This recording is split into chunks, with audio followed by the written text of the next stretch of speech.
The argument about morality is not the fact that we couldn't be good without God. You can't prove that anyone behaves any better if they refer this problem upward to a supreme dictator of a celestial kind. Okay, well, let's go to the moral argument. It seems to me there that you've misunderstood the argument in that we're looking for an objective foundation for the moral values and duties that we both, I think, want to affirm. It's not a matter of whether or not we can know what is right and wrong. So in my submission are our morals and ethics man-made. It's common to us as a matter of human solidarity to know without being told by revelation from Mount Sinai. I don't think you have to believe in Christianity to know right from wrong. I think people from the dawn of time have known right from wrong. It's called the moral law written on their hearts, even from a biblical perspective. That you've misunderstood the argument. You've misunderstood the argument. You've misunderstood the argument. Welcome to the show. I'm so glad that you're here. And today we're going to be talking about the debating career of Christopher Hitchens. I want to say very early on that I approach this particular response video with a great amount of humility, a great amount of appreciation, and to some degree admiration for the work of Christopher Hitchens. It may seem odd to you that I would say something like that, and I'll hopefully unpack that as we move forward in just a moment. But I want to say, first of all, that I understand that to some people this may seem unfair, perhaps even wrong, or at the very least to be bad form, because here we have a man who has passed away, and even though he may have never felt inclined to do something like respond to a YouTube video from someone like me, at least he would have had that opportunity had he wanted to. And so it's true that in this case, and only this case so far, in these response videos, I am responding to the words of someone who could not, who cannot speak back to me through this medium or in person. And so I understand that, I recognize that, and I grant that to a certain degree, that's not really fair. And so I want you to know that I go into it that way. But as an admirer of the work of Christopher Hitchens to some degree and in a very specific sense that I'll get to in a moment, I think that he would approve. I think and hope that he would approve. And the reason for that is because Christopher Hitchens was giving mouthpiece to bigger issues that he represented. And really those ideas and some of those very words, the way that he worded them, have lived on in the work of many atheists since then, specifically many internet atheists and YouTube atheists, and he is a hero to many of those people. And so I think that in responding to him, I'm responding to what he represents and the sorts of ideas and approaches and responses that Christopher Hitchens represents, and not to the man who I do have admiration for. To that end, I should say that I approach this with an understanding of the gravity of the work of this man and the influence that he has had. I appreciate and admire him as a rhetorician, someone who could turn a phrase in a very unique way, the kind of person that you wouldn't mind being slightly embarrassed by if he were to put you in your place because of the humor that he uses and the skill with which he did those things. I look up to him in that respect. I would love to be the kind of speaker that he was, and I don't think I am, to say the least. And so I admire that. I also admire his ability to be quick-witted and think on his feet, and to have a certain level of understanding or knowledge of a very broad range of issues. And just as an influencer of culture and of people, I mean, it's still true that occasionally I'll be watching a television program and I'll hear something that undoubtedly came from the lips of Hitchens and has lived on through people repeating his philosophies and ideas after his death. So I admire that about the man, while I strongly disagree with and find blasphemous much of what he said. I still appreciated his abilities, and I admire him and have a certain reverence for him because he's a person who is made in the image of God. And so I go into this understanding those things. And in a certain respect, I think it would be fair to say that much of what I've done so far in creating these response videos, I'm getting close to 20 now of these kinds of videos, I think, Most of what I've done has been leading up to this moment. I never knew whether I was going to do this video or not because I didn't know if it would be appropriate. But I've decided that it is, and it's necessary because of the impact he's had on the thinking of the other people that I've responded to in this series. So I understand all of that. And if you place comments like, it's a low blow, Braxton, the guy can't even respond, and things like that in the comments, I get it. And I'm fully acknowledging that right from the beginning. And I'm sure that if Christopher Hitchens were alive today and chose to respond to me, that he could certainly out-talk me. And to many people, it may even appear as though he were to have won an exchange with someone like me. And I approach that with that understanding and that humility. But now it's time to move on a little bit and to discuss what it is, why it is that my admiration for him is reserved to those areas of rhetoric, ability, likability, and those sorts of things, and not to the more content-specific issues of debating issues about God and the nature of reality and metaphysics and things like this. And the reason for that is because while I think he is skilled and has influenced people like, say, my former debating partner, Matt Dillahunty, I would like to pay Matt the compliment of saying that I think that Matt Dillahunty, though obviously influenced by Hitchens and has referenced Hitchens in a regard where it seems clear to me that he admired Hitchens, Matt Dillahunty was a far better thinker than Christopher Hitchens was, in my opinion. Much of what Christopher Hitchens had to say was mere rhetoric, and not really getting to the issues of the very rigorous argumentation that was brought. You know, there is a caricature of the Christian apologist that many atheists have in mind. And if this is not you as an atheist, because as I often say, we have incredible thinkers and incredible and fair and gentlemen and ladies in our audience who are atheists who do not fall into categories like these. But for many, the characterization of, indeed the caricature of Christians, apologists, is that we are all like the creationist church visiting guy that you may be familiar with, wearing the khaki cargo vest and the tilly, bringing around these fossils and talking about dinosaurs. If that's you, I don't mean to offend you, but for a long time when I got into apologetics, I thought all it had to do with was this creationism issue. And so I think we all get painted with a caricature that isn't quite fair. There are Christian apologists who are experts, who are PhDs in philosophy from incredible Ivy League type schools. There are physicists who are highly decorated Christians, physicists who are Christians who know what they're talking about. There are scientists, historians, philosophers. The list goes on. And so for that reason, that caricature doesn't hold true.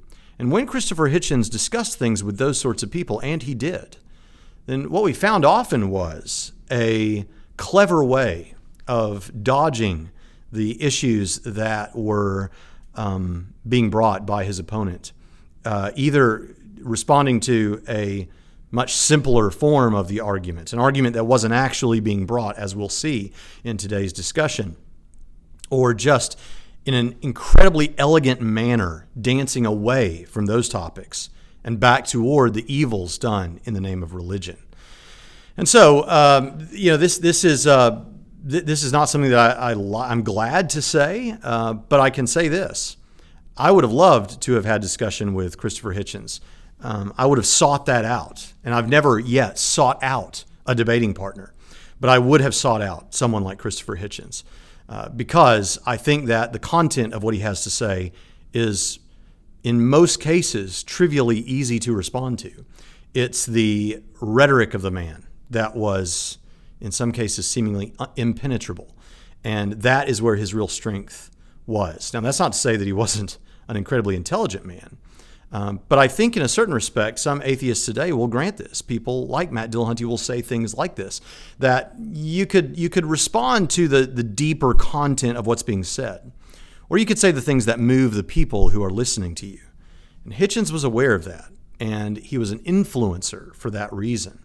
He was an influencer more than an educator for that reason. With those things said, we're going to begin And we're actually going to begin with a discussion. I'm going to jump around a little bit here, but we're actually going to begin with a discussion that he had with Frank Turek. And this was on September 9th of 2008, and it was at Virginia Commonwealth University. You can find this on Frank Turek's YouTube channel. Now, I'm not going to play Frank's comments very much. There's another debate that they had, and I will play a little bit of Frank's comments for context. But here what I'm actually going to do is go through Christopher Hitchens' opening statements and then his rebuttal. And I want us to make comments as we go. But don't tune out in the middle of this, because once I get done with his opening statements, I'm going to play a series of short clips from various debates that make a very important point about how Hitchens dealt with a particular argument that I think was emblematic of how many people, many skeptics and atheists today, deal with this very argument and ones like it. And it's very, very telling. So, but we're going to begin now. And this debate was, I'm not sure what the debate was, does God exist? So we're going to begin now and hear what Hitchens has to say. I almost never watch television, and I'm usually glad that I don't, but now I'm glad that I'm forced by my daughter to watch Family Guy. Because you may possibly have seen the moment when the chubby father comes down in the morning and looks at his cereal in the bowl, accepting one of your more sophisticated challenges, sir. And he says, "Look at this," it says, "woo, woo, woo, woo, woo." And his daughter says, "Those are Cheerios, Dad." But I accept the ontological challenge, and I accept it in this way. The answer to the question with which we confront ourselves tonight, or are confronted if you prefer, does God exist, is to me, yes, it does. It must do. It must do because it is so real to those who do believe in it. There are people of whom it may be said that for them, God does exist. I've become perfectly persuaded of this by now. Okay, now I don't want to step in now except to compliment Hitchens and just say, do you see the clever rhetorical skills there? What's amazing about this is when he begins with, yes, does God exist? Yes. We're hanging now on his words because we know that he's a debater brought in to doubt God's existence, or to say that God does not, or likely does not, or there's no evidence for God's existence, or whatever he's going to say, as we're sitting here waiting. And when you say something like this, we're now on the edge of our seat. Just amazing. But he exists in the sense that he must exist because people perceive of him existing, and for them it's real. Now, there is no form of persuasion that would make me assent to this proposition. Some of us are born, we're born too. Now, I didn't even catch this the first time until I'm watching it back now, and I see that he's saying there is no form of persuasion that would bring me around to this. Do you see how the people that follow him, the people that came after him, guys like Dillahunty, they won't go so far as that. They'll say, maybe I would believe, but I'm not sure what it would take. I'm not aware of what the evidence would be that might convince me. But he says, it seems like what he's saying, unless I'm misunderstanding, I'm immune to this. I'm one of those people born not able to do that. Let's see what he says. In answer to Blaise Pascal's own problem, the one that made him write his Pensées and address them to those who are so made that they cannot believe. Those of us to whom almost everything that Dr. Turek just said would be the mere equivalent of white noise. I suppose it's my job this evening to explain ontologically how that is the case. Perhaps I'll do it by force of example. Recently, very recently, in fact, as little ago in time as last year, the Vatican announced that limbo, the destination of the unbaptized child soul, no longer exists. There is no such place.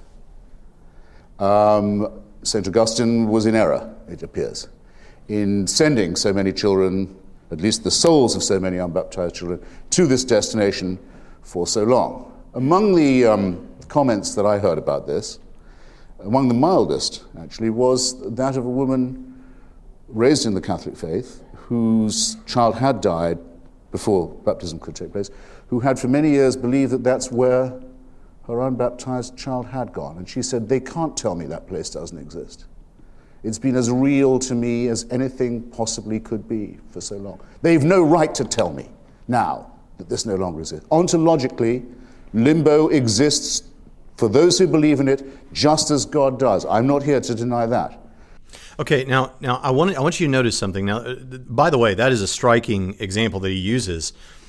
I see it the same way he does. You know, it's a surprising thing that even an existence that might not seem to be a good one, if it becomes so ingrained in you that it's real, it's hard to shake that. And of course, indoctrination, as you know, the caricature of us that we just indoctrinate our kids and all those sorts of things. I get the point that he's making, but I want you to notice something here. And by the way, if this is the first time you've ever watched one of my videos, I prefer to respond to the more rigorous argumentation. Go watch my video response to Matt Dillahunty, Cosmic Skeptic and Rationality Rules, or Bart Ehrman, or Dan Barker, and people like that. I prefer those sorts of videos. Hitchens, for all of the legend that he has become, and deserves for his skill as a debater, doesn't give me anything like that really to work with. He just doesn't. But what I want you to notice here is how many things he says in his opening statements that are Catholic specific. Now, he knows that he's not debating a Catholic. I don't even know that the majority of that crowd would be Catholic. The majority of the Christians in that crowd are Catholic. But most of this is aimed at Catholicism. Now, it's true that there may be Catholics there, and there are a lot of Catholics in the world. But, you know, one thing you learn early on as a speaker is that you contextualize what you're saying to the crowd that is listening to you speak, and in a debate to your opponent who is standing across the stage from you. Hitchens knows this. We see him contextualize on other occasions. It seems to me, it strikes me as I'm watching this, that he's responding to some things that make for good illustrations, but if they're not, and I don't know that this is Hitchens' purpose, but if they're not relevant to the crowd of people that you're speaking to overwhelmingly, and certainly not to the debater that you're debating here, and even not to the question under discussion, does God exist? Well, then what we have here is a straw man. It's responding to thinking that was not brought in opposition to you. And if not a straw man, certainly off target, but it will sound good to the crowd because you're knocking down something or pointing to something that is a bit silly or asinine, that is not even believed by the people in the crowd or the person to whom you're debating, overwhelmingly. Let's go on. But I want you to, as we go on, notice how many things are Catholic specific. It's only a few decades now since the rival church, the Church of Rome, the Church of England, announced that really no one actually goes to hell. It could be that after you die you're forbidden God's grace, but there's no real place of eternal, unending, infinite torture and torment with which those who claimed the grace of God and the redemption of Jesus made a living for so many years. And how do they make their living? By lying to children. Think of it. Hundreds and hundreds of years of people proudly earning their keep by lying to children and terrifying them and saying... Okay, now hold on a second. Now, okay, Church of England and the Catholic Church, still not the majority of the people probably that he's speaking to, certainly not Frank Turek. But notice this now. He said something about this idea that you know these guys decided something different about hell. There is a debate about the nature of hell, even among evangelicals. Okay, so I have other videos where I talk about the fairness of hell, or how do we believe in a just and loving God in spite of hell. And I would encourage you to go check out our 2-part series on hell from last year, where we cover all of the evangelical positions on that and look at all the biblical data that's relevant to that. But here, I just want to say something. He's pointing out, he's saying that that the people who had taught the existence of hell prior to this were lying to children about this. He's presuming to know something about the motives of everyone who taught this. You know, there are those people out there who always presume the worst motives. What we want to do when we're talking to someone, when we're responding to someone, is someone who makes response videos. My friend Leighton Flowers in the world of soteriology within Christianity, he does this same thing. We want to practice the principle of charity. And that is that we want to presume the most charitable reading of your opponents, the most charitable position that they might hold, until we absolutely know differently. And so there are some people who will listen to Christian apologists like myself and say, oh, he's just in it for the money. If you only knew. He doesn't really believe this. He's just in it for the money. Or he's just doing this because it provides him a career or something like that. And then there are other people who I really appreciate, and the kind of atheists that I really enjoy talking with on my channel will say, you're really sincere. I believe that you really believe this, and I believe you want to help people, and I believe that you really do care.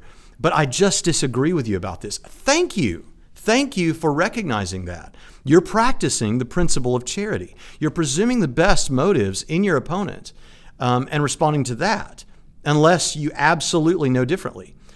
If someone teaches their children about hell, it may well be, and I would say overwhelmingly, for most of Christian history, for most Christians who have ever lived, who have taught their children about hell, it is because they believe that hell is a real place, and because they love their children, they don't want their children to go there. Now, you can disagree with that. You can think that that is some form of child abuse or indoctrination. Fine, you're entitled to those opinions. Nevertheless, what I want to push back on here is this idea that if someone believes something differently than me, and especially if it seems awful to me, then those people are just lying for whatever personal reason they may have. Well, I got news for you. As someone who has taught on hell, who teaches a course on the nature and doctrine of hell, I am not teaching it for any immoral motivation except that I believe in the reality of hell. And when I teach it, I teach the various views. So this sort of thing is something we want to get away from, but what is it? What is it good for? It is good, strong rhetoric. Now, not only is it good rhetoric, I hear Hitchens through time and space saying this to me over the computer, and I believe he believes what he's saying. So in terms of a personal conviction, fine. But in terms of argumentation, in terms of reading your opponent in an uncharitable way, inexcusable. That because they could do that, they were morally superior to us. Reason, common sense. Okay, now this is another thing, and this gets in a little bit to what we're going to look at between the opening statements and the rebuttal period, and that is this, the morality of it. Hitchens' continued assertion that the Christian message is, or that the message of overwhelmingly of Christianity is, that Christians are better people morally than secularists or atheists. Now, whether that's true is something that could be discussed elsewhere. And there are many great debates. One between Michael Jones and Matt Dillahunty on the subject of whether or not religion is good for society or something like that, and good for America, and whether it's good for influencing the people to live moral lives. I think Michael Jones has another debate like that with Aaron Ra.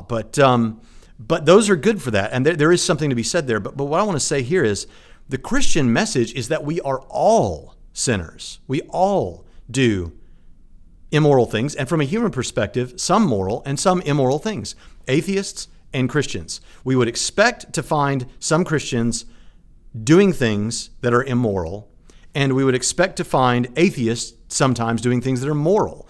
And both can do both. That is not the Christian message. We are not somehow morally superior. We worship a Savior who is morally superior, not to you, to all of us. And as a result of that, we want that Savior in our lives. We want the Holy Spirit as a great reformer in our lives because we realize that we and all of mankind are broken. Sense, decency, ordinary decency rebels against this kind of mind-forged manacle, however charmingly or humorously it's expressed. But hell exists in the... Now understand, he's just said something that is fascinating to me. The man who runs on rhetoric, again, who I like, partly because of that, who I appreciate and admire and think is a brilliant man, has just told us that these sorts of things, the things that he's in opposition to, should not be believed, no matter how, I don't know what he said, beautifully or persuasively or humorously they are presented.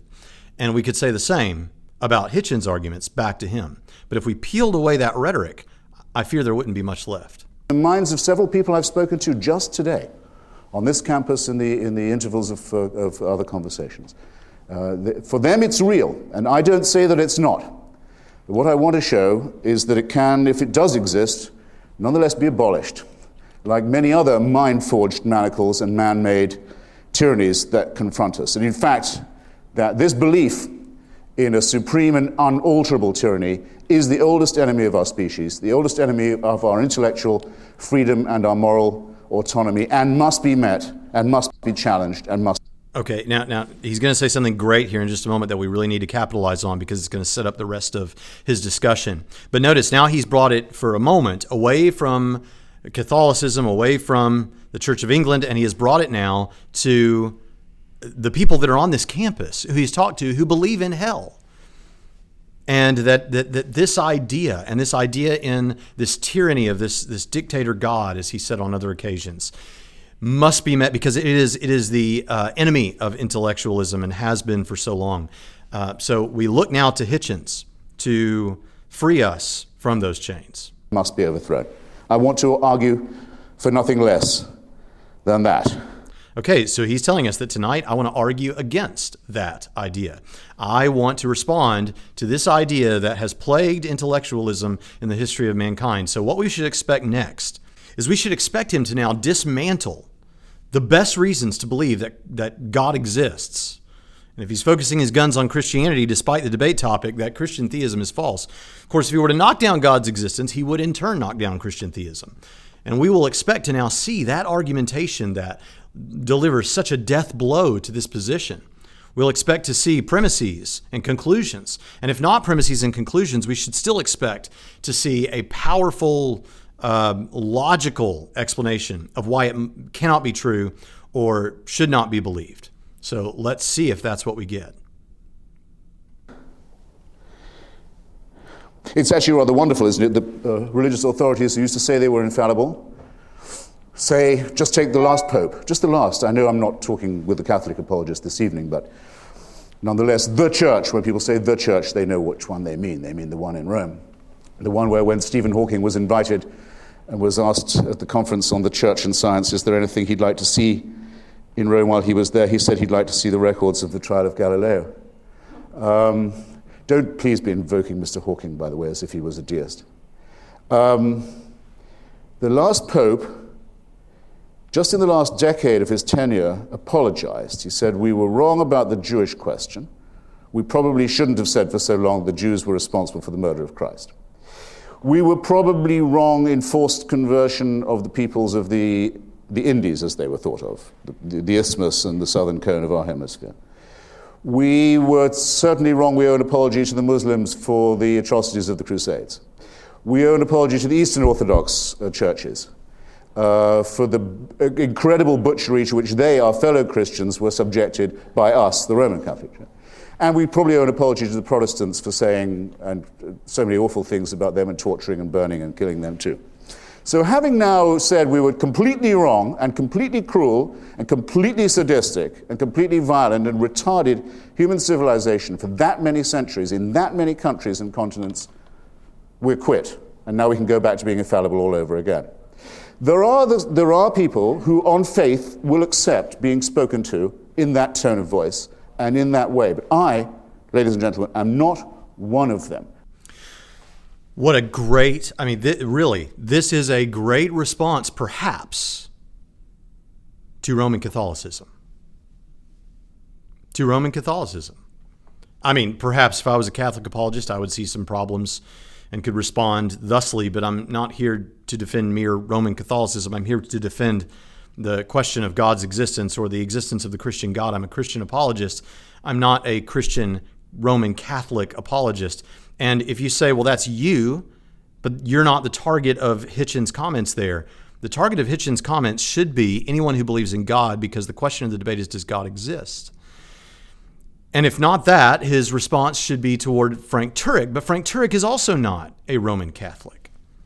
Very odd this is.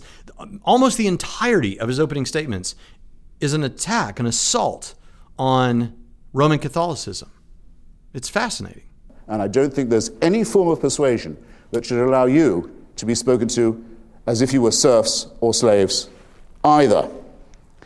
Proceeding with the ontology with which I began, the Aquinas point, that if you can conceive of something, whether it's a ghost, a phantasm, or a deity, if you can conceive of something, it is in some sense real if it's real in your mind, and showing with the obvious fallacy that has always attended that, is it nonetheless possible for an atheist to say, a proclaimed atheist to say, as I do, proclaim myself to be, that God positively can be said not to exist?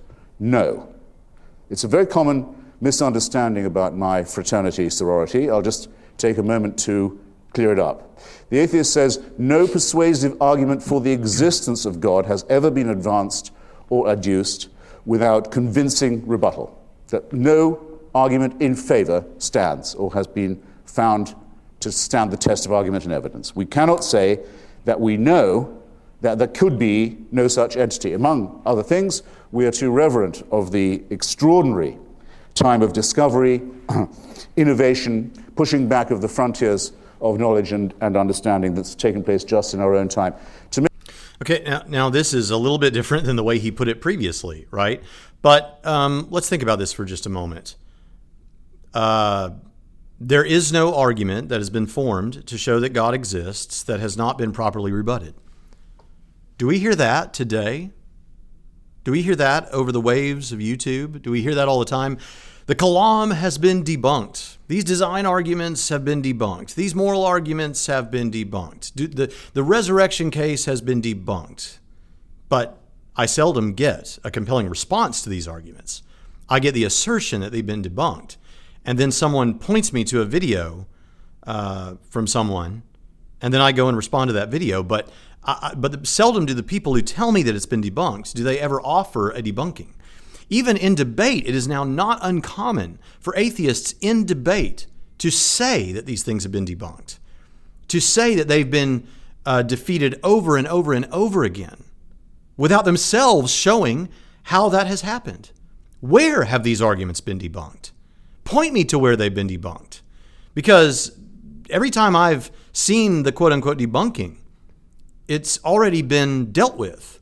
And if you think that now I am making the mistake of saying these things have stood the test of time, it's if you're the one claiming that they have been debunked, then you bear the burden of proof to show me how they've been debunked. Don't confuse this with who has the burden of proof in general. Fine, perhaps the theist who is claiming that God does exist and the atheist is taking the negative position there, or the middle position of I don't know.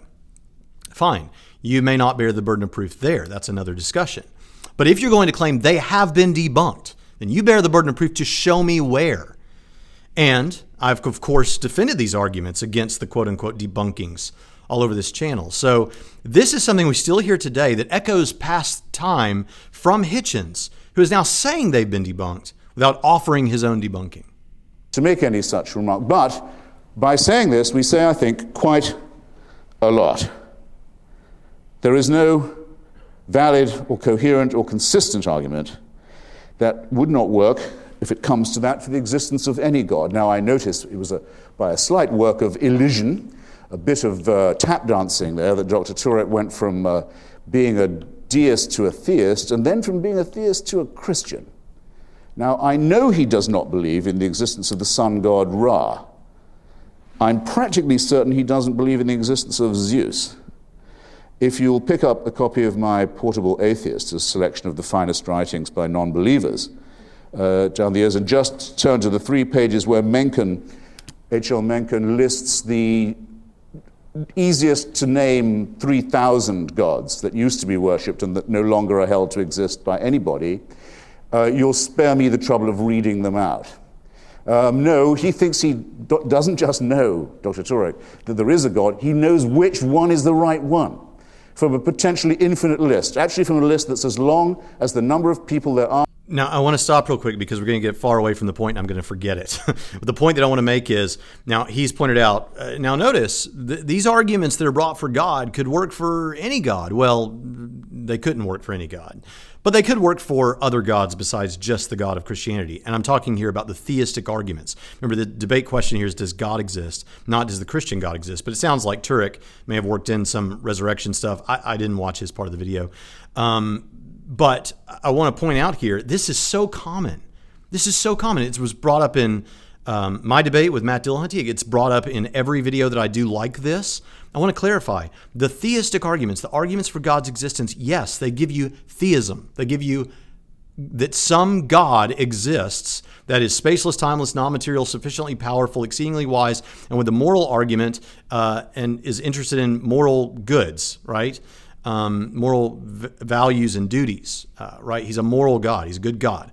They get you those things. They do not get you to Christianity. That's why what we do is then follow them with a resurrection case to show that Christianity is true. But if you are an atheist listening, I hope that you'll listen to me, and I hope you'll take this on board. But if your comment is that argument doesn't get you to Christianity, at best it would just show that God exists. Right. That's what we're trying to do with a theistic argument. The resurrection case follows that to give you the Christian God. Are or have ever been in the human species, because if you ever argue with a theist or a deist, as I do every day, you'll find they all believe in a God of their very own. Indeed, they often say a personal God. Indeed, they often say a personal Savior. So out of what are we reifying a concept that applies to all of us?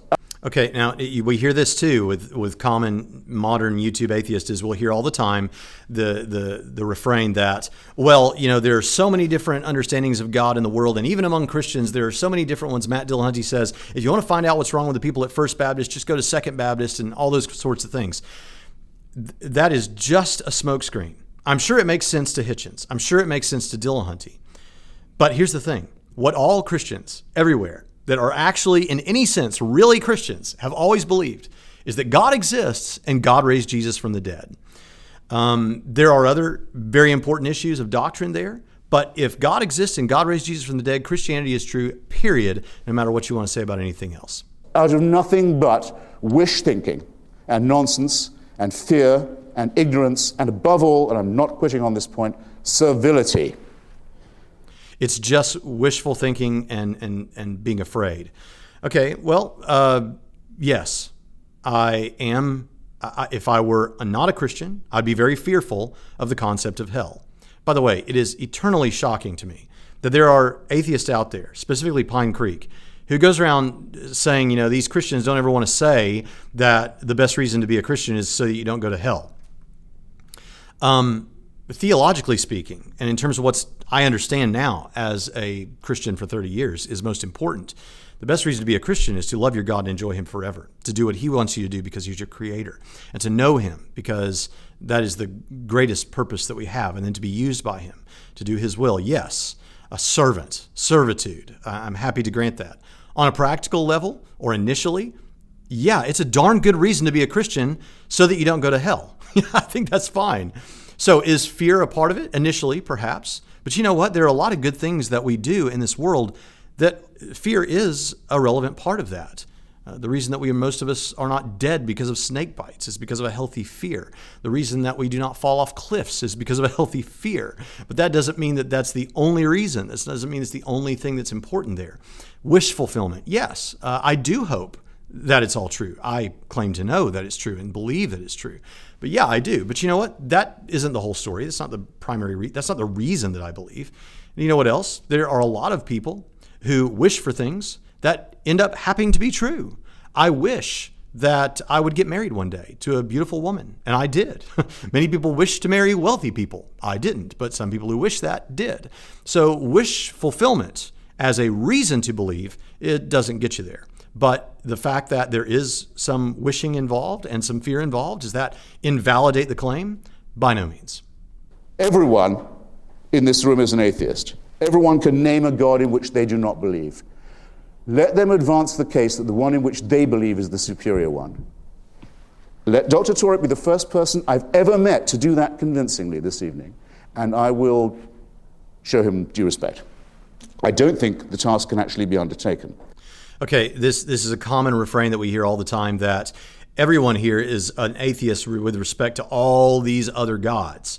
And often people will say, as an atheist, I'm just an atheist with respect to one more God than you are. Okay, fine. But Tyler Vela over at The Mentionables said something like this. This is my paraphrase of what he said on Facebook recently. I thought it was fantastic. A bachelor could say to a married person, a monogamous married person, "You're a bachelor with respect to all the other 4 billion women on the planet. I'm just a bachelor with respect to one more woman than you." This would be a meaningless statement, right? Okay, but I am married, and so I'm not a bachelor, right? And in the same way, we can look at that and say, well, to be an atheist is someone who doesn't believe in God, right? Okay, well, guess what? I am not an atheist because I do believe in a God. So what's the point? The point can only be that you find problems with all these other gods, but not the one that you worship. Precisely right. That's why I'm a Christian and not a Buddhist or a Muslim or whatever else, okay? Now, the same tap dancing hopes you will not notice that deism and theism are two quite different things. The deist argument says that there is so much order apparent in nature and in the cosmos and in the universe that it might be unwise to assume that such order has no one interested in ordering or designing it. That assumption might be an unsafe one. The philosopher Paley, in his natural theology, said design implies a designer. He came up with the very famous image of the watch. If you come across a watch, if you're a primitive tribes person in the Sahara, you may not know what it's for, but you know that it's not a rock or a vegetable. You know it has a purpose, and someone made it that way. Until quite recently, that was the default position of most intelligent people, including Mr. Jefferson, who, despite his intermittent atheism, in my judgment, was a theist. Was a deist. He would debate with, among the many skills he had, was a very advanced level of paleontology. He would debate with the greatest paleontologist of his time, the Count de Buffon. How comes it, how can it be that we find seashells so high on the mountains of Virginia? How can this be? Not even the most intelligent people of that day, and it's very recent, it's an instant in historical time, had any idea how that could be. There isn't anyone in this room who wasn't educated and brought up knowing exactly how that is. It's just a shame that Jefferson and many other intelligent and humane and well-educated and literate people just couldn't see that far. He wasn't to know, though Darwin was born in his day, on the same day, actually in 1809 as Abraham Lincoln, the very same day, the two great emancipators, Darwin being, in my judgment, the greater of the two. Now we know this proposition to be true, the proposition that was ridiculed so pathetically, I have to say, I thought, by Dr. Torrey. There is no explanation for the origins of our species, for the origins of our cosmos, for the origins of our globe itself. There is not one explanation left which requires the existence of a deus ex machina. In every case, we have a better or sufficient explanation. I think that assertion of mine will stand any challenge this evening. I'm looking forward to hearing some more of them. Of course, Okay, now notice he just brushed aside arguments from cosmology, because no. What I hear from atheists all the time is that we don't know how that works, and that there is we don't yet have, but we will have a naturalistic explanation that satisfies us, sort of naturalism of the gaps, right? Where you don't have an answer, we have a colloquial understanding of faith that one day naturalism will give us the answer, right? Okay, fine, fair enough. But no real attempts to deal with the Kalam cosmological argument or arguments like it, or contingency arguments or anything. No attempt to deal with design arguments that are aimed at precisely this issue. No attempt to deal with abiogenesis that we still don't have an explanation for. And he claims, and understand, you say, well, yeah, but that's different than saying that God is the explanation. Fine, but he claims that with all these things, there's a perfectly reasonable naturalistic explanation. If I heard him correctly, then what is it? What is this explanation? You see, he has impressed us with his knowledge of historical figures and on what days they were born. But he didn't even go so far as to tell us why those seashells are on top of those mountains. He references that these things have all been answered, all been debunked, but we get no answer. And I mean no snark in this, because again, I love this man. If he were here today, I would try to reach him for Christ. I would talk with him if I could. I admire his accomplishments, but we're getting nothing in terms of real content from him. And these are his opening statements. Darwin used creationist images. He actually set out to vindicate Paley's theology. Thought he could do it by his taxonomical study of nature.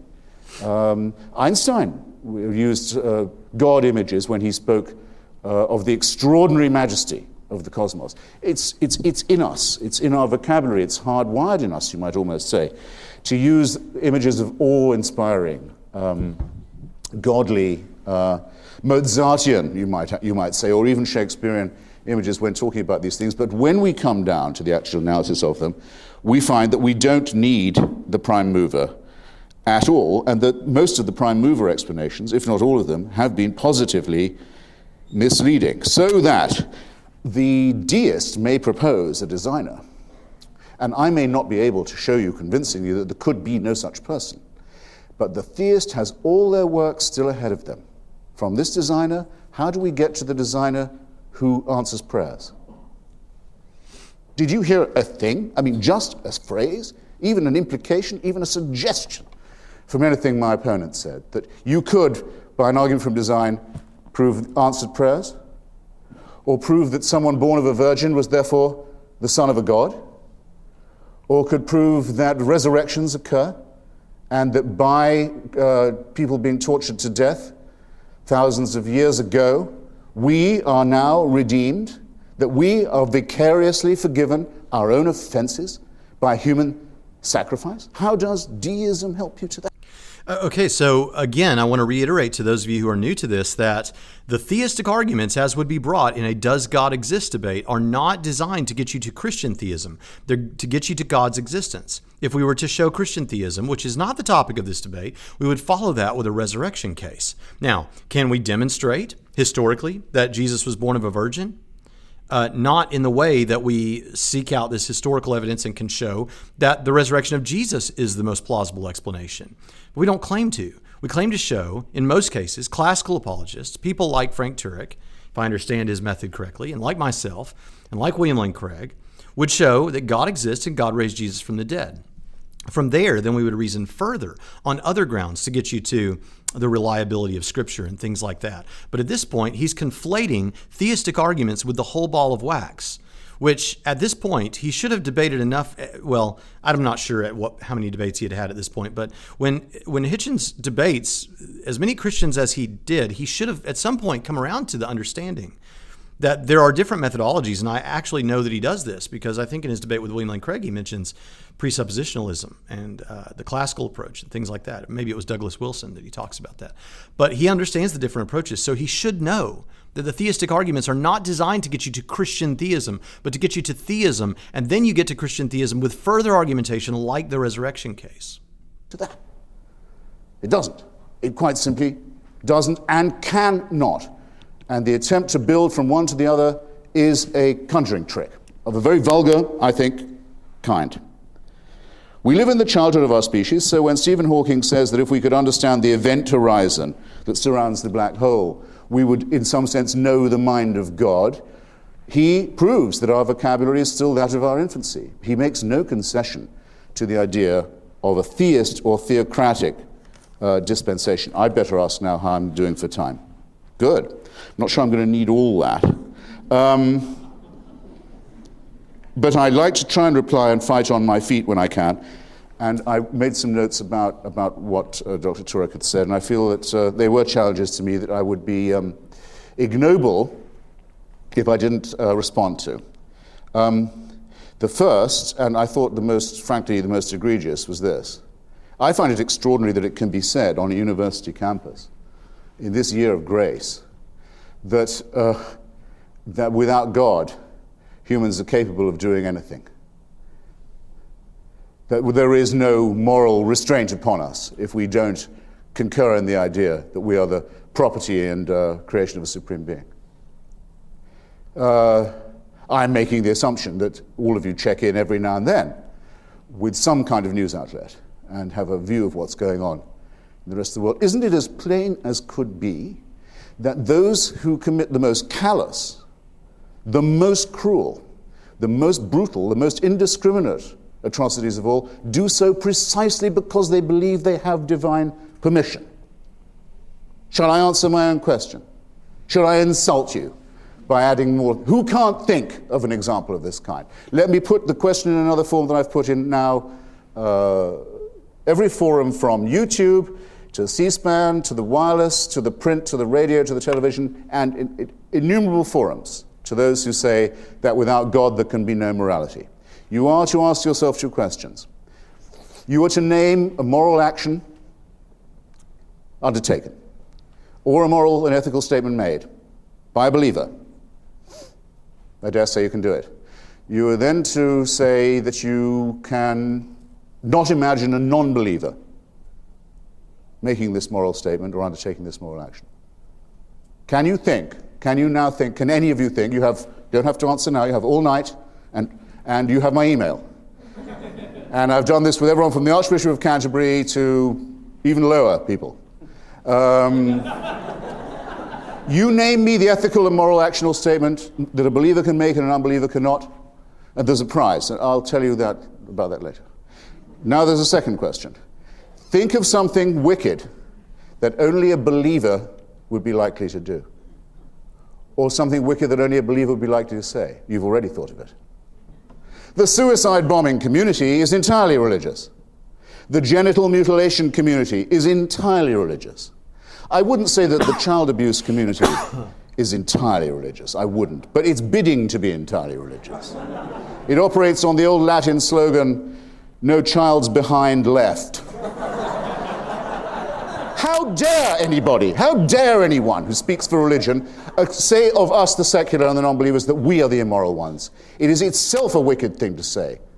Now, first of all, as for Hitchens' test that he says in every debate about thinking of something that could be done only in the name of religion, some evil, that and that there wouldn't be an atheist or somebody wouldn't do that, and then a good that is done in the name of religion that an atheist couldn't also do. Well, this, first of all, completely irrelevant. I'm sorry, I know this is a favorite for some, and I hate to take the air out of the balloon, but the fact is this is completely irrelevant to what is true. Of course there are immense evils done in the name of God, but there are immense evils that have been done in the name of atheistic regimes. I know that gets people's blood boiling, but I'm sorry, no amount of acrobatics can get out of that. That's just the way it is, and I don't mean to be unkind to you. But of course, you know what is the greater likelihood here?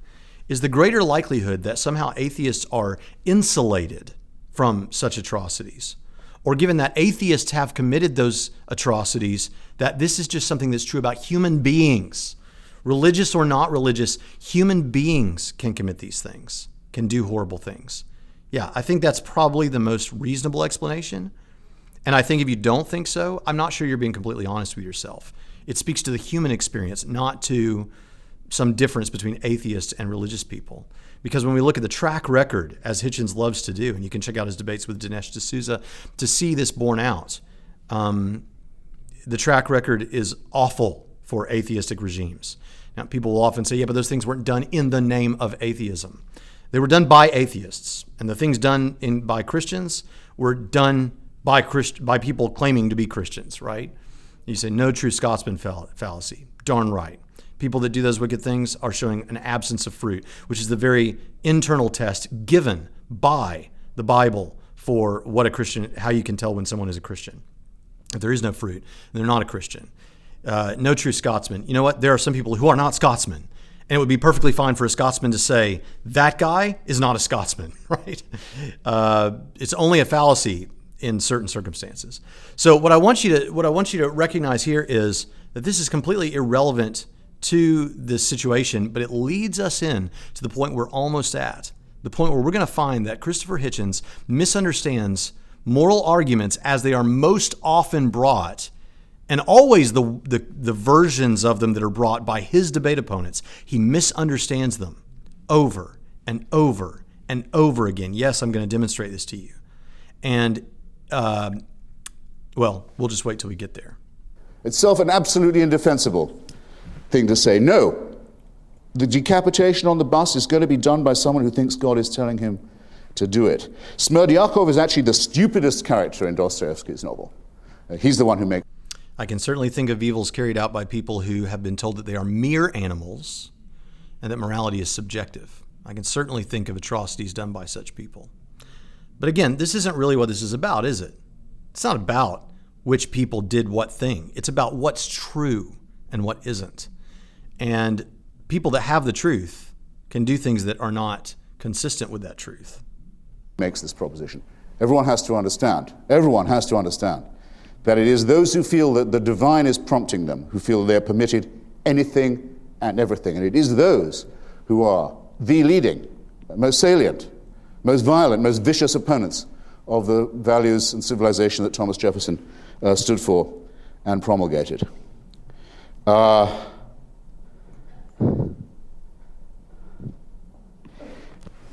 Just on the question of fine-tuning, I have a number of responses. We'll have to postpone some of the naturalistic questions for later, when I know they'll come up again. Fantastic. We're being told that when he comes up to the podium the next time for his rebuttal, we're gonna hear this in-depth response to the fine-tuning argument. That'd be fantastic. You mentioned Edwin Hubble and the way that he saw the red light shift and saw that the universe was not just expanding, but expanding very fast away from itself, that the Big Bang had not stopped.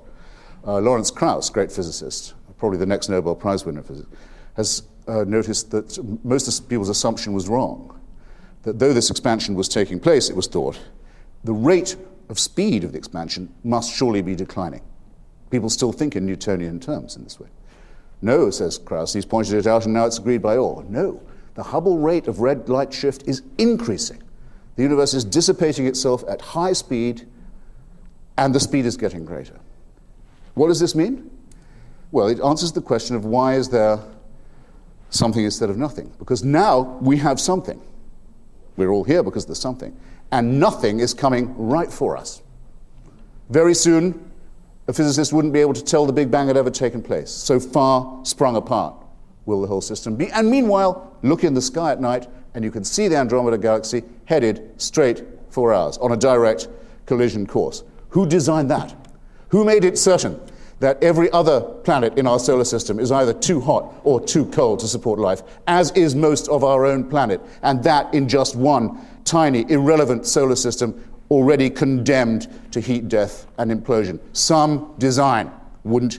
Okay, that's a famous Hitchens quote, some design. First of all, do you notice that I'm going to answer here, why is there something rather than nothing? I'll tell you why. Because there's something here right now. But there's going to be nothing because the expansion is speeding up and the Andromeda Galaxy and all these things. That was not an answer to the question of why is there something rather than nothing. But in Hitchens' mind, at the very least rhetorically, it was. What? How is that an answer to the question of why is there something rather than nothing? It's a tautology. There's something because there's something is all I got out of that. There wasn't a response. And as for this ending that's coming, of course, this would get into our Christian eschatological beliefs, made at a time when people, as he wants to point out, primitive as he paints them, were not aware of what he's describing now that's coming from modern science. But in spite of not being aware, we have this revelation that there's going to be this eschatology, and there's going to be things happen, and there's going to be, the God is going to redeem and resurrect this fallen world. So yeah, it's not a debate about Christianity. But Christianity had something to say about that long before we knew such a thing was going on. Very interesting that. As for some design, pointing out that we have a degradation of the design is not an example, it's not to show that there is no design. As I said in my video in response to Daniel Alvarez, I said that when I debated Alvarez, I got up there and said, and pointed out that in Cuba they had this thing called the Footingo, which was automatic transmission automobile. And the idea is called a foot and go, Footingo, because you didn't have to change gears. And it was a horribly designed car. Everyone jokes about it, that it's a horribly designed car, but guess what? Nobody ever says nobody designed this car. Because something horribly designed, from your perspective, is still designed, right? Some design, as he wants to sarcastically put it, is still design. This is not a response to the design argument. and I fear we won't get one. You say. But these are just the paltering, minor objections that I have to the theistic worldview. The main one is the one with which I began. Religion, theism, not deism, theism I underline. Theism says that all our manifold problems, what is the good? How shall we live it? How shall we know it? How to explain suffering? How to confront the possibility of our own, perhaps molecular irrelevance? All these questions that must disturb and detain us all can be solved by referring them upward to a totalitarian judgment, to an absolutist monarch. The other thing that the Virginia Statute on Religious Freedom was supposed to repudiate, disown. Yes. I promise you, 30 seconds. Wait, that's your biggest response? You're circling back to what you said at the beginning, that Christians say the answer is with God, and that's your response? Maybe it's a response, but it's not a compelling one.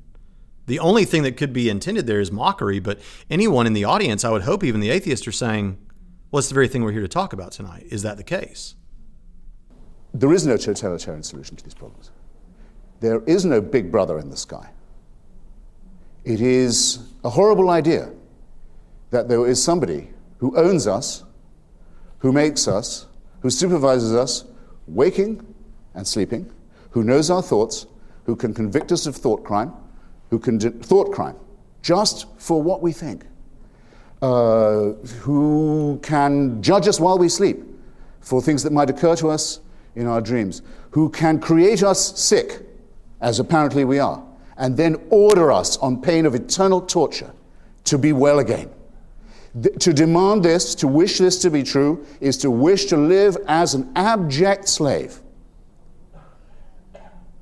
It is a wonderful thing.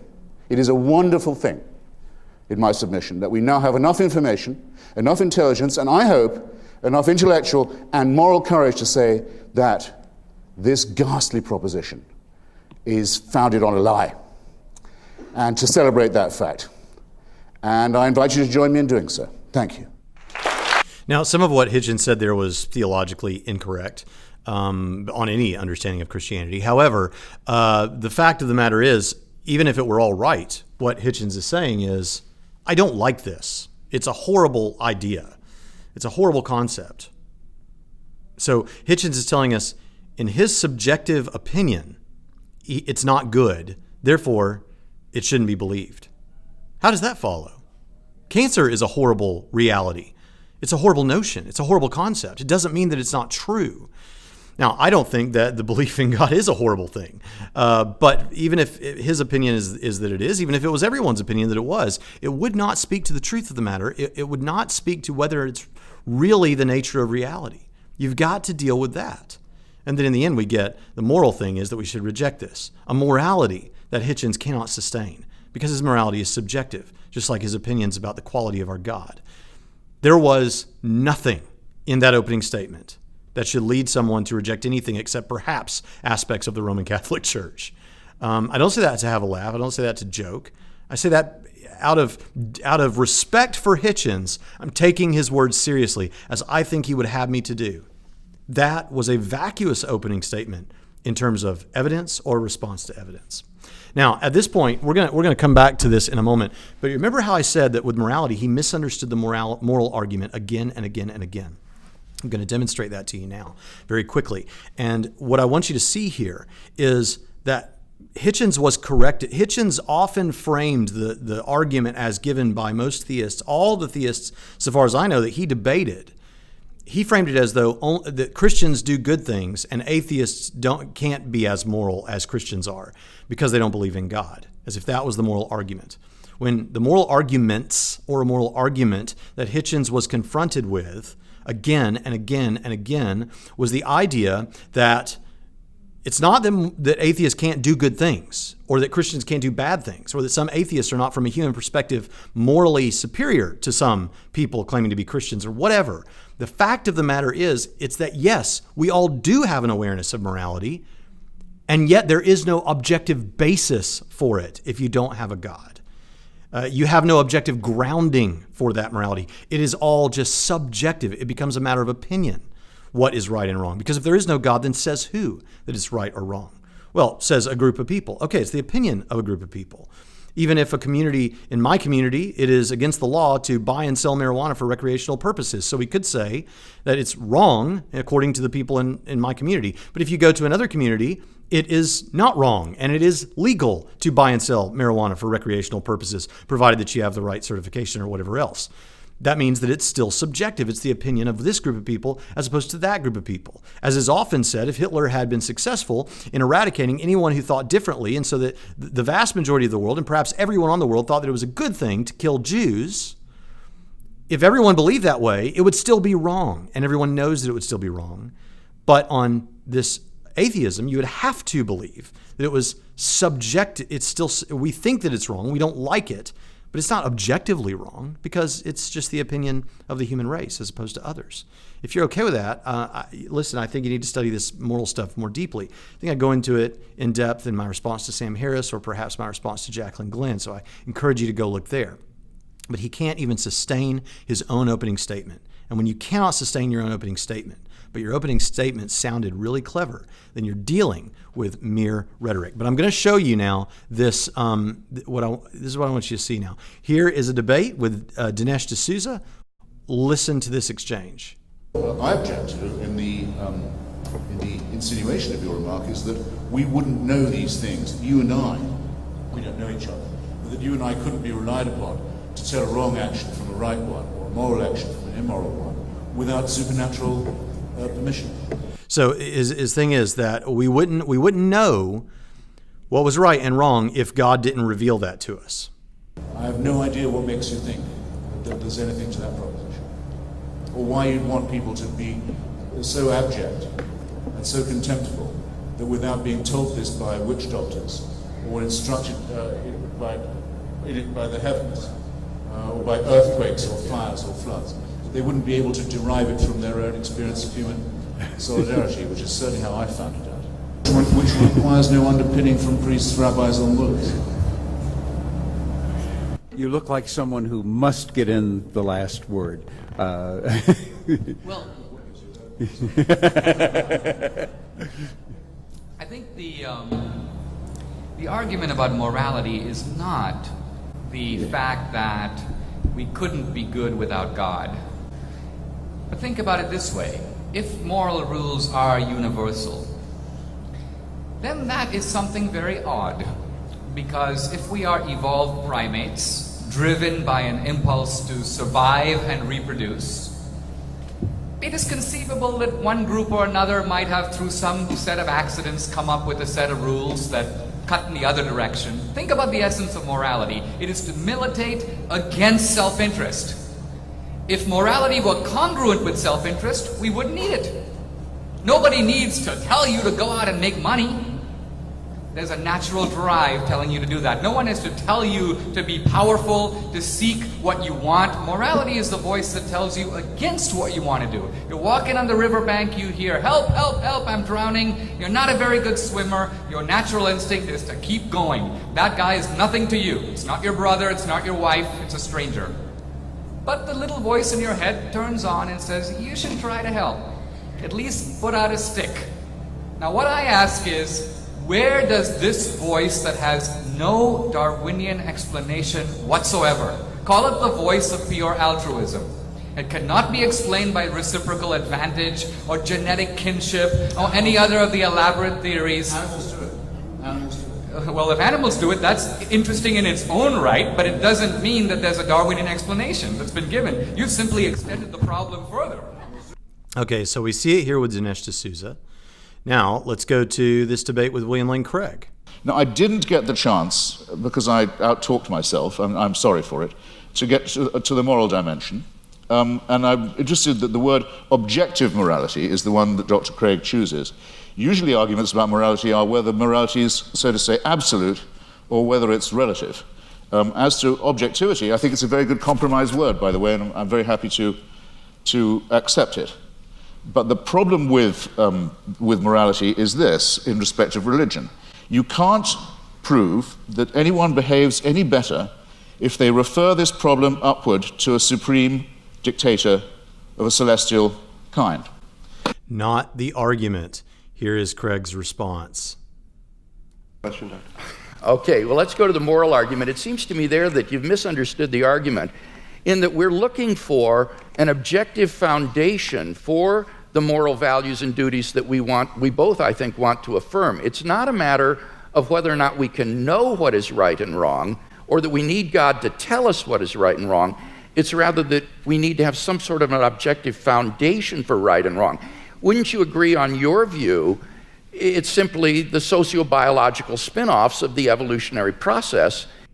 Okay, now let's go to this discussion with Douglas Wilson. Actually, here doesn't quite fit the screen, but you'll see that we have a questioner. And now Douglas Wilson doesn't respond here, but if you'll watch the movie Collision that they did together, it's free on YouTube, I think. You'll see this same thing play out again and again and again. Hitchens is corrected on it, and yet he makes the same mistake again. First off is this.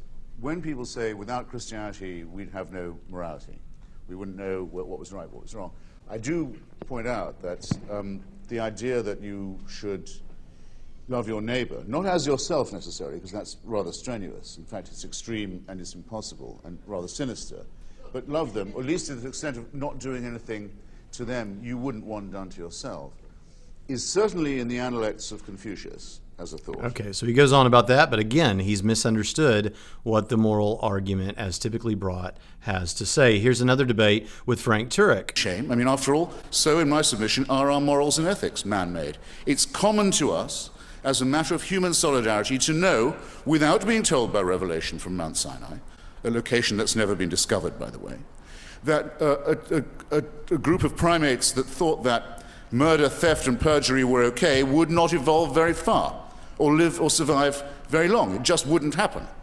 We have a duty to each other, and we better understand it or die. There is no society that hasn't made or drawn this conclusion. Societies that fail to, that practice things like cannibalism and incest, literally do die out. They don't survive. They don't adapt. They don't evolve. They don't make it. Again, no mystery, but to say that without God we wouldn't know, and that without God any evil we did would be thinkable, is the... Okay, so he's misunderstood it again. Let's hear this from the cross-examination time of that same debate. You mentioned that you have all these moral issues with Christianity. Where do you get your morality from if we're just molecules in motion? What is morality? Who says we're just molecules in motion? You're a materialist. What else could you be? We're fairly highly evolved primates who have an innate need for and recognition of human solidarity. You can call that morals if you wish. I think I would. It's only good people, but a lot of people, they say made in the image of God, are born as psychopaths and sociopaths. They don't feel. Now that's approaching a response, but remember, he's misunderstood the argument, and here he gets the chance, Frank Turek gets the chance to correct this with this questioner from the audience.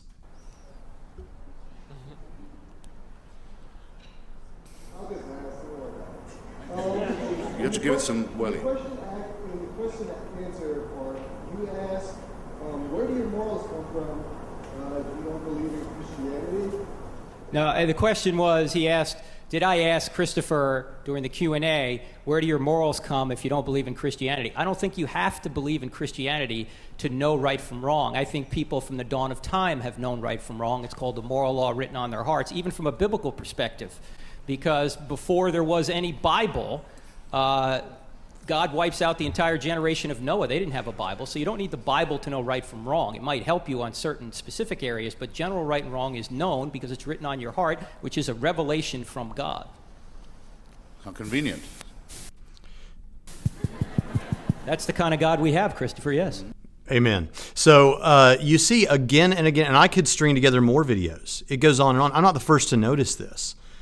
But again and again and again, Hitchens speaks about the Christian apologists' understanding of morality that we bring in these arguments that we bring in these debates with, he understands it as without God we wouldn't know what was right or wrong, or Christians are more moral. We don't see Christians more moral than atheists, or something like that. That is not the argument. And we saw D'Souza, we saw Craig, we saw Turek correct this idea. No, what we're saying is you don't have a foundation for it.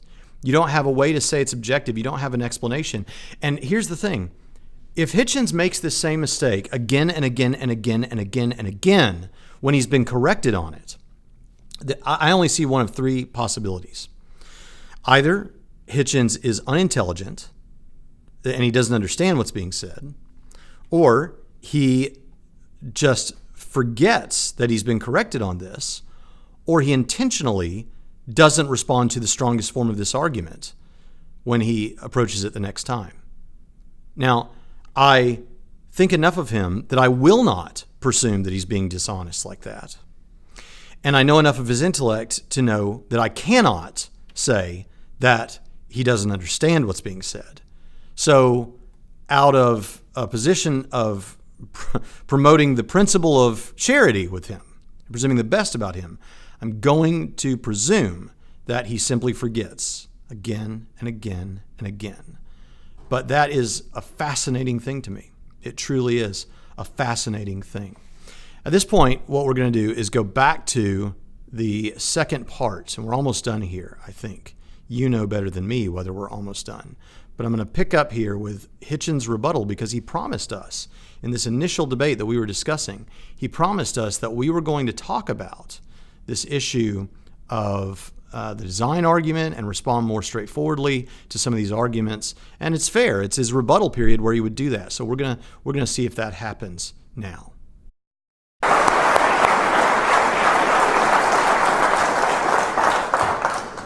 Well, I think I'll just invite Dr. Turek to do the following and make available to us on a sheet of paper, which I'm sure he has, the thesaurus of quotations that he's found from this and that scientist and physicist and natural scientist and so forth. And you will find, when you read them, when you look at them, I was writing them down as you went through them, all of these are statements of uncertainty. All of them. They're statements of all we know is how little we know. That's been for many years my definition of an educated person. Someone who knows enough to know how ignorant they are.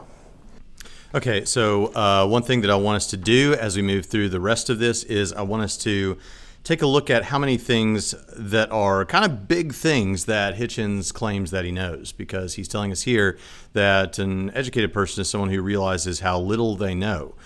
This is kind of to chide Turek about making these grand claims about big metaphysical things that even the physicists don't know about, right? So we're gonna see how many things Hitchens, who's just said that to us, claims to know.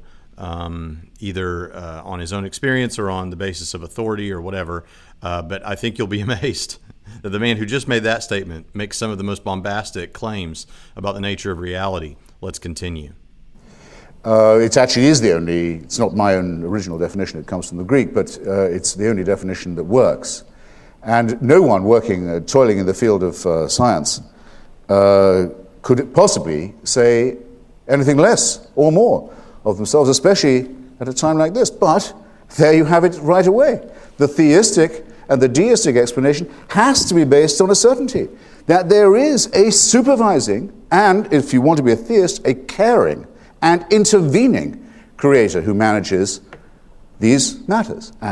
Okay, first of all, I want to say again that I've said many times that certainty, Cartesian certainty about things is useless. Cartesian certainty is the level of certainty where you know your own existence. So Descartes' cogito ergo sum, that I think therefore I am. He thought that that's the one thing he could know without the possibility of doubting. This is what's known as Cartesian certainty. And so do Christians have that level of certainty about God's existence? Well, some claim to, but even Frank Turek, who he's debating here, has said on other occasions that he doesn't claim to have that level of certainty, if I understand him correctly. And many of us don't claim to have that level of certainty. Now, we claim to have the colloquial definition of certainty. I go into this in more detail in my Richard Carrier response video, so you might go and check that out. Secondly, I'd also like to say that you see again here something that still lives on with atheists today, and particularly YouTube atheists, and that is the idea that science is the arbiter. Now, he doesn't say this, but it's almost like a given that science is the arbiter of truth here or something, because he says, no scientist would say anything like this. Science can't tell us these things. Science doesn't even get. Well, but a theist can. A religious person can. Well, you can say a theist, or you can say, someone who not only takes dogmatically science to be the only way to get to knowledge, but also philosophy, also history and logic and things like that. So, and even experience, and not all arguments from experience or ideas about experience are as silly as atheists sometimes make them out to be. So, if you include all the ways that humans gather knowledge, including the ones on which the idea that science is the best way to get knowledge rests upon, which is philosophy and things like that, then we believe that you can get to things that natural scientists alone cannot get to. Because it's not the purview of their field. This is a dogmatic position that atheists really would do themselves a great service to get rid of, this idea that science is the only way to get to truth. And I say that respectfully. Those of you out there who are atheists, I love you, I care about you, and I think that many of you are very bright thinkers, but this thing has to go. It's a bit dogmatic and, dare I say, religious. I'm not saying what my co-host has said before, that science matches a lot of the things that religion is supposed to match. But I will say this: it's almost like a religious dogmatism to science. Now, that said, someone recently told me or asked me, said, "Well, why do you denigrate science?" I don't denigrate science. I think science is fantastic. I love science. I also love philosophy and logic and history and all these kind of things. It's just that I don't dogmatically stick to any one. I think we should be open to others. Let's continue. And there hasn't been a single sentence so far from Dr. Turek in support of that proposition. Let me give you an example. The event horizon of Stephen Hawking that I just mentioned, I'll take a cosmological one to begin with. The event horizon is the lip of the black hole. Suppose you could travel towards a black hole and see it, and see the lip of it, and notice it before you went in and over and down.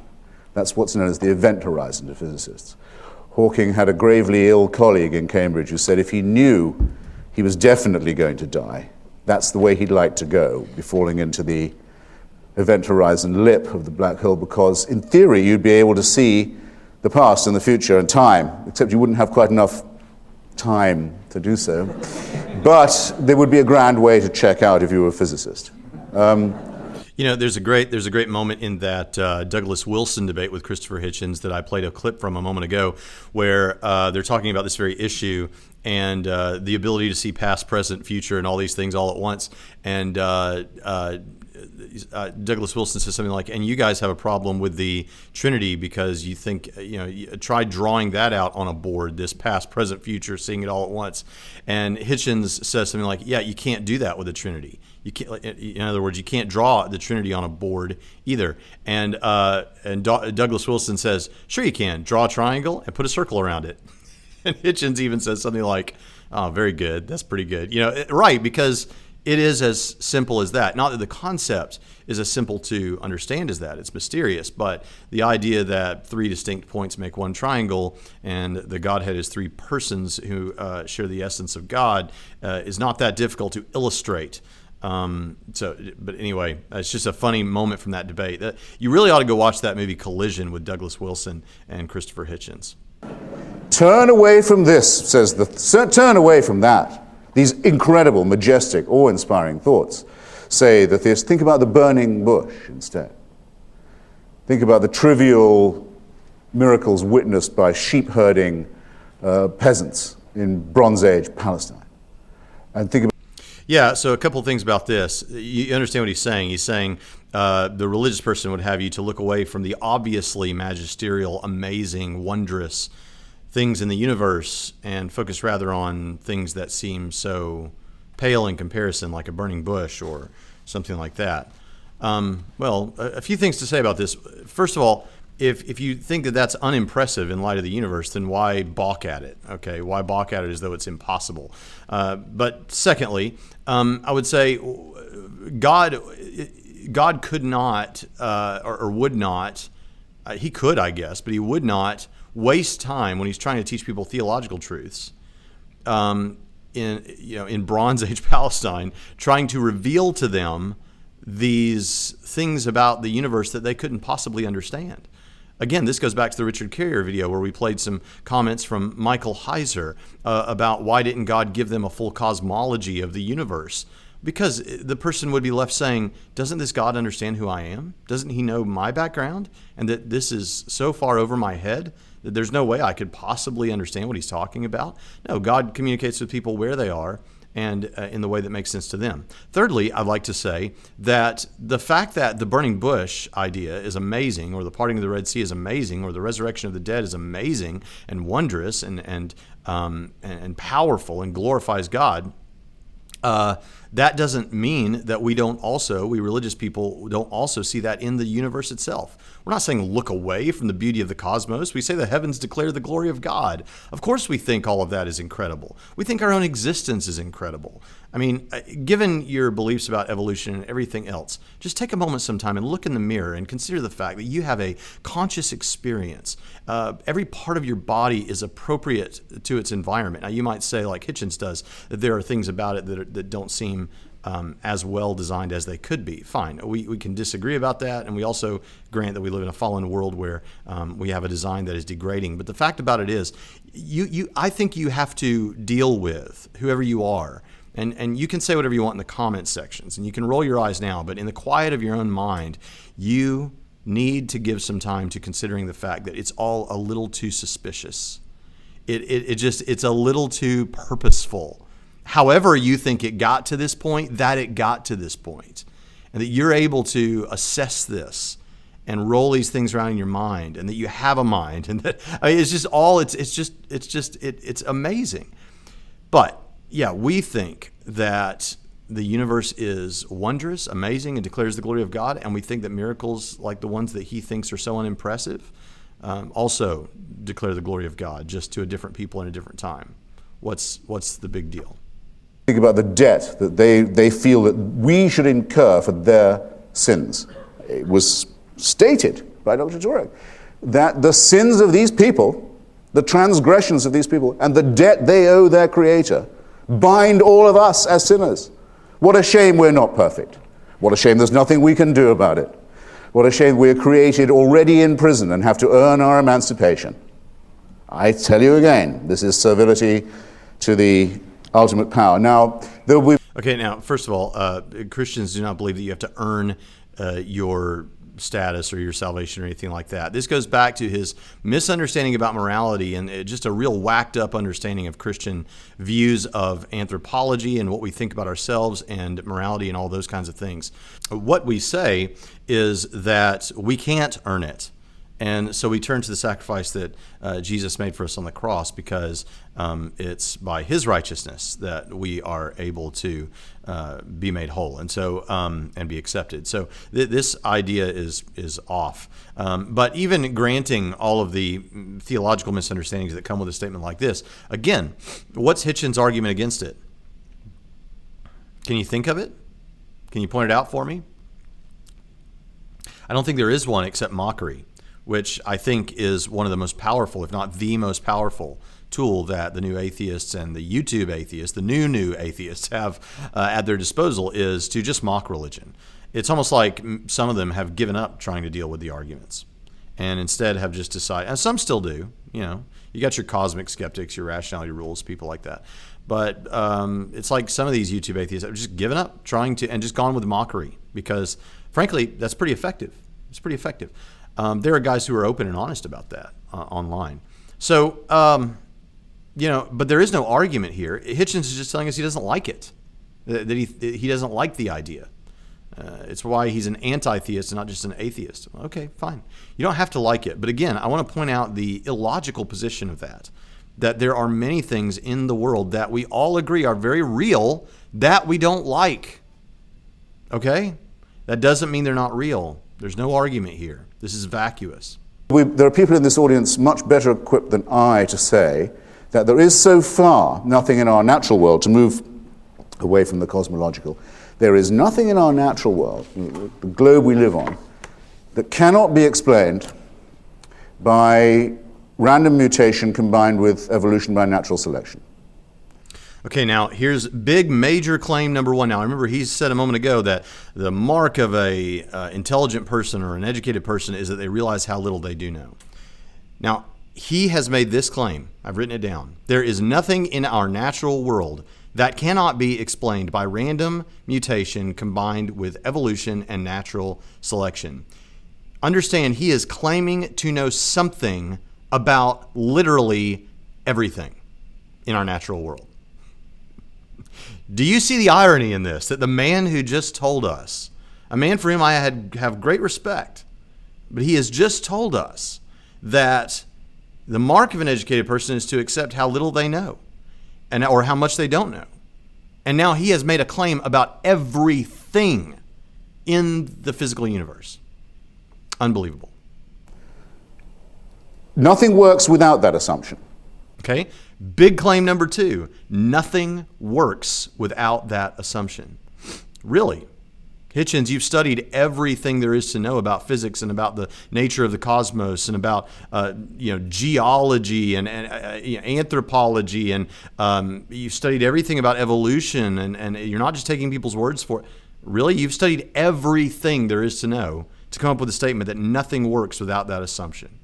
This is one of the biggest claims that a person can make. Everything works with it.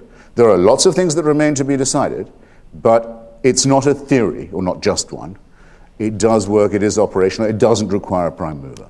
It doesn't require a prime mover, by which he means God. It doesn't require God. Now he's made claims not just about he's made claims about the physical universe, but now he's made claims about metaphysics. He's claimed that there is no God, or at least that the one's not necessary for things to happen the way they do in the physical cosmos. This is way beyond what most of our atheists today will say. Most of our atheists will say, I don't know at this point. I see no evidence of it, but I don't know. He's not saying I see no evidence of it. He's saying that one isn't necessary for the things that we see.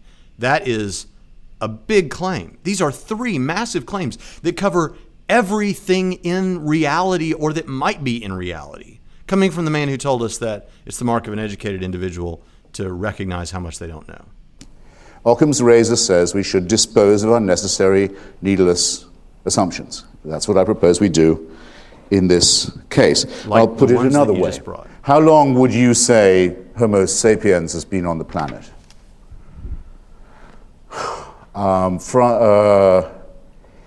Francis, not Crick, excuse me, the author of the supervisor of the Human Genome Project.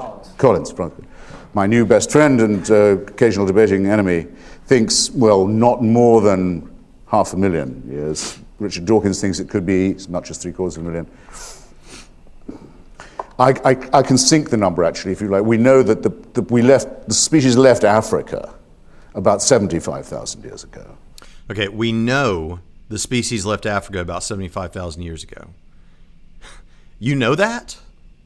Now, it's one thing to say the evidence seems to indicate, or the guys who study this seem they tell me and it seems reasonable, which he kind of indirectly did by citing a couple of different guys. But now he's claiming a claim to knowledge for himself. We know the species left Africa 75,000 years ago. You say, Braxton, are you saying they didn't?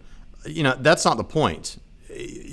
About some of these things, perhaps he's right, but he's making big knowledge claims about things that he wasn't there for, that we don't have conclusive, demonstrable evidence like visual certainty on, and cannot have. I'm going to have people in the comments tell me, no, well, look, this evidence proves this or that or whatever. Okay, but you don't have visual certainty about this. And yet he's making a knowledge claim. Now, I actually think it's fine to make knowledge claims like this, but I'm listening to the guy who just told me that the mark of an educated person is not to make such claims. Having probably shrunk down to about 2,000 or 3,000 people as a result of a terrible climatic disturbance, probably from Indonesia, probably from a predecessor of Krakatoa, which meant that we were this close to joining the 99.8% of all species ever living on the surface of this planet who became extinct. He knows that 99.8% of all living species are now extinct. Some design, by the way. Profuse creation of millions. Now, we've talked about this a little bit again, but remember the some design thing. We've already covered it a little bit, but some design, right? If it's poorly designed or you think the design is going downhill, that doesn't mean that it's not designed. And perhaps specific religions, specifically since you're talking with a Christian on stage, Christians have eschatological answers to that again came before we had that scientific understanding that actually makes sense of it, that it makes sense to say that the universe is heading for a state of destruction or heat death or chaos or whatever you want to say, because Christianity already said long before it knew that, long before the people that are a part of the Christian movement knew that, it was already revealed that there would be eschatological answers to those things. Millions and millions and millions of life forms all to be wiped out with not even anyone left to testify to their previous existence. We nearly joined that lot. Managed to get out of it just in time. Let's call it, I don't want Francis's million or 500,000 or Richard Dawkins's 75,000, whichever way around. Just give me that amount of time. Suppose we've only been around for 75,000 years. Monotheism, Christianity, Judaism, Islam shows up, 4,000 or 5,000 years ago at the most. Right? So if you give me my most microscopically small assumption of human existence, for at least 70,000 years, heaven watches as the human species is born, dies, usually of its teeth, usually at about 20, usually its infants having about a 9, 10, 2% chance of living beyond. I don't have to draw you a picture. Watches this with indifference. Thousands and thousands of generations, miserable, illiterate, starving, hungry, to say nothing of the wars they'll fight with each other. Okay, now notice something. He claims to know that if God exists, he watches with indifference, all these things.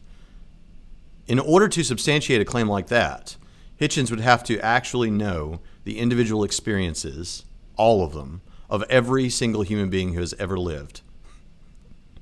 Now you think, well, you're mocking it. Now you're making fun of it. No, I'm not.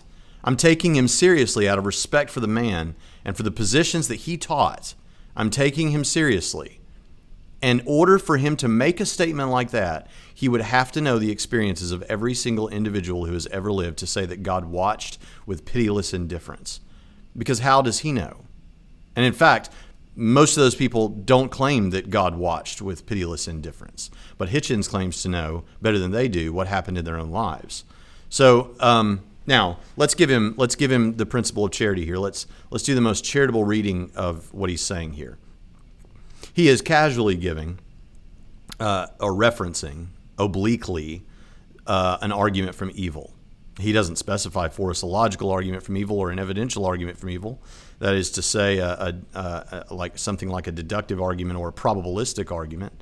He doesn't specify which, but he does mention all the tragedy, all the difficulty, all of the problems, and we can respond to arguments from evil. I'll just give you my personal theodicy, is that God wanted to create a people who had the freedom to, who had libertarian freedom, real freedom to make real choices, because with that you get the ability to give of yourself for the good of another, real sacrifice, and thereby real love. It makes sense of the tree of the garden, however you understand that story, that there were two trees in the midst of the garden, the tree of life and the tree of the knowledge of good and evil. They needed the tree of the knowledge of good and evil there because they needed the opportunity to disobey, because without something to willingly sacrifice in obedience to God, you couldn't get real love for God, because you need to have the ability to give of yourself for the wants of someone else. And so you had that freedom to choose to love God or to love self. Ultimately, mankind chose to love self. And we see throughout human history examples of people choosing either freely to love and to obey, or to choose themselves and to disobey. We see that throughout human history. And in fact, God does step in quite frequently. And when he steps in, Often he alleviates some evils. We don't know how evil the world would be if God didn't step in as he does to providentially resolve and protect against some of these evils. Why does he allow the specific evils that he does? I don't know. And you know what? To say that there can't be a reason, as someone like William Rowe might hint at, or Christopher Hitchens might hint at, is to claim to be God himself, because you claim to be able to see the butterfly effect of every event, to know that there isn't some overriding good that may come out of it. But ultimately, this free will answer, this free will theodicy, as it's often called, I think resolves this problem, and even resolves natural disasters, as I've talked about many times. But the bottom line is, to substantiate the claims that Hitchens is making, he would have to literally know everything. And how ironic that is from the man who began this speech, telling us that an educated person, a mark of an educated person, is someone who realizes how little they know. To say nothing of the cruelties they will inflict, as well as the ones they will suffer just from existence. And only 3 or 4, perhaps 5,000 years ago, heaven decides it's enough of that. It's time for an intervention. And the best way to do it would be in the most primitive part of the Middle East, not in China where people can read and have looked at telescopes. No, in the most primitive part of the Middle East, basically by offering human sacrifice to them. This is a doctrine that cannot be believed by... Now, actually, there's good reason to believe that this was a great time for this message to come and to be able to spread throughout the empire. And looking back, it's really amazing, because looking back at what actually did happen, such that it did ultimately become the dominant religion in Rome, and the Roman Empire, in fact, and that from there it spread throughout the world, so that today, 2,000 plus years later, we are having a response video to someone who's attacking Christianity to try to convince a predominantly Christian professing nation not to believe anymore. In other words, it worked, and it worked beautifully. How are you going to Monday morning quarterback this situation that accomplished exactly what was intended? I mean, think about that. It did work. God did this in a way no one could have planned. In fact, let me turn around what Hitchens is saying here. If you had tried to map it out, if you had tried to plan it, or I, or Hitchens, or anyone of any intellect, tried to plan for a religion to begin and have the explosive, dominating power that it had to be able to be spread throughout the entire world, so that this many years later we're still talking about it, you could not have masterminded that. You could not have masterminded it. You couldn't have planned it. And yet it happened in precisely the way that it needed to in order for this to happen. And the only way that Islam was able to mimic those effects 600 years after the fact was to play off of that already existing currency of Judaism and Christianity. And then, of course, for those of us who are believers and don't have a problem and don't roll our eyes at the existence of the supernatural because it's a system-dependent belief, they had help. But you could not have masterminded this. You know who could have done it providentially? God. It's just not. It's just to hear the man say this, it's like he isn't hearing himself talk. But notice again, there is no argument here. I've tried to give him arguments as we've gone along, like the argument from evil, and articulate what he might be saying, but he's giving us nothing except, I don't like this. And as he's doing so, stumbling over criticisms of his own position that I don't think he even recognizes. By anyone who's studied anything scientific, anything historical, anything archaeological, anything paleological, anything biological. Can't be believed by anyone. Can't be only believed by someone who wants to be a plaything and a slave of a pitiless totalitarian power. How? Now, notice something here. He's saying this cannot be believed by anyone who has studied these fields of study that he mentions. Fascinating, then, that so many do. Fascinating that you have debated some of the brightest minds in those areas who do exactly believe that. And the ones that you've debated not in spite of the evidence because it's just their religious belief that they hold in tension with their understanding of science or history or philosophy. No, precisely because of science and history and philosophy, they hold these things. Fascinating. But yet, Hitchens, the one who says that the mark of an educated person is understanding how little they know, claims that no one who has those things can believe these things. And then on the heels of that, the only people who can believe these things are those who wish to be playthings. Now, here he tips his hand that we believe that he doesn't believe, or that we should, or that it's a relevant thing to consider whether we like something in order to believe it. The only people who believe this are the people that want to be playthings and be in servitude. Okay, that's like saying the only people that believe in cancer are the kind of people that want to live in a world where cancer is killing people. No? The people that believe this because they think it's the truth about the nature of reality, that there's a thing called cancer that kills people. And in the same way, the people that believe in Christianity, at least many of them, believe in Christianity because they believe it's the truth about the nature of reality. But this gives us a bit of Hitchens psychology. And I don't psychologize people, but he's giving it to us, that we should believe, or that the people that believe this want to be servants. And I don't want to be a servant. I don't want to be playthings, so I'm not going to believe this. And he has, in fact, said that he doesn't think it's true, but that he's glad it's not true, and he doesn't want it to be true. Yet the same man has the gall to say that we're just guilty of wish fulfillment. Again, I want to say, anytime I sound like I'm being too straightforward, I love Hitchens. I love him. It's heartbreaking what happened in his life. And yet, and I don't say that with any level of condescension, but on the basis of what I know. And by the way, I don't claim to have the corner on the truth. I claim that I am as much a sinner as Hitchens was.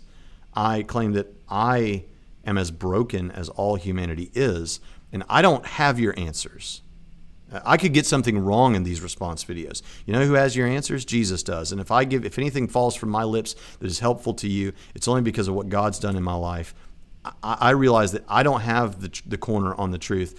I wasn't able to discover it and find it for myself.